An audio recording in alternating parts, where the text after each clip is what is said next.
Hello అందరికీ. టీలో కానీ కాఫీలో కానీ సాయంత్రం పూట ఇలా స్నాక్స్ చేసి పెట్టండి, చాలా బాగుంటాయండి. అన్నీ ఇంట్లో ఉన్న వాటితోనే ఈజీగా చేసుకోవచ్చు. అలాగే పైన క్రిస్పీగా లోపల సాఫ్ట్గా చాలా బాగుంటాయండి. వీడియో చూసే ముందు నాదొక చిన్న రిక్వెస్ట్ అండి. వీడియో చూసేవాళ్ళు లైక్ చేయండి. లేట్ చేయకుండా వీటిని ఎలా తయారు చేసుకోవాలో చూపిస్తాను రండి.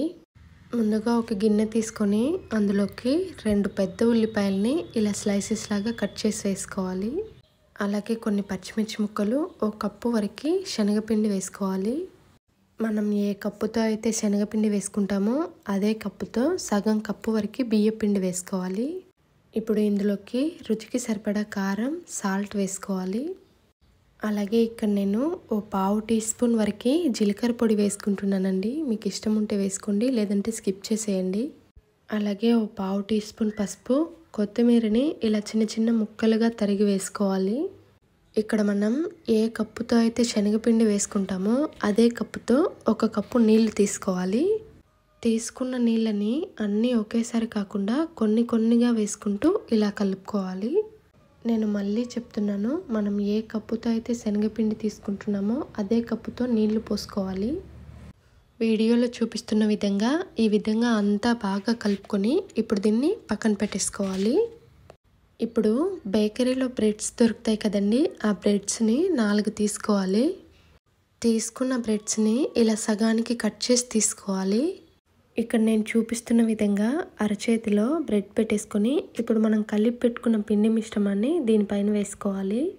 ఇప్పుడు దీన్ని రెండో వైపుకు తిప్పుకొని సేమ్ అదే విధంగా ఇలా పిండి మిశ్రమంతో కవర్ చేసుకోవాలి. మిగతా బ్రెడ్ పీసెస్ని కూడా సేమ్ ఇదే ప్రాసెస్లో 2 పక్కల కవర్ చేసి పక్కన పెట్టేసుకోవాలి.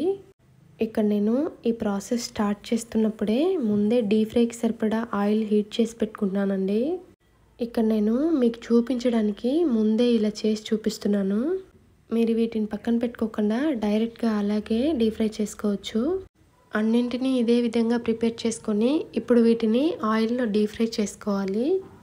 వీటిని వేసుకున్న తర్వాత స్టవ్ని మీడియం ఫ్లేమ్లో ఉంచుకొని 2-3 నిమిషాలు ఫ్రై చేసుకొని ఇప్పుడు వీటిని రెండో వైపుకి తిప్పుకోవాలి.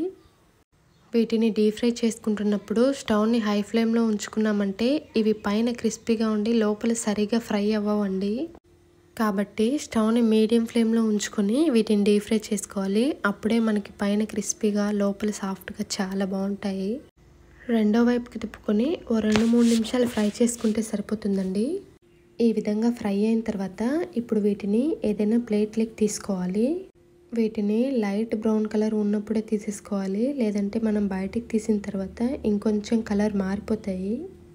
అన్నింటినీ ఒక్కొక్కటిగా ఈ విధంగా తీసేసుకొని పక్కన పెట్టేసుకోవాలి. మిగతా పిండిని కూడా సేమ్ ఇదే ప్రాసెస్లో బ్రెడ్ పైన కింద కవర్ చేసి ఆయిల్లో డీప్ ఫ్రై చేసుకోవాలి. వీటిని కూడా 2-3 నిమిషాలు ఫ్రై చేసుకొని రెండో వైపుకి తిప్పుకొని 2-3 నిమిషాలు ఫ్రై చేసుకొని తీసుకుంటే సరిపోతుంది. అంతేనండి, బ్రెడ్తో స్నాక్ రెడీ అయిపోయింది. చాలా ఈజీగా ఉంది కదా. ఓసారి మీరు కూడా ట్రై చేసి మీకు ఎలా వచ్చిందో తప్పకుండా కామెంట్ చేయండి.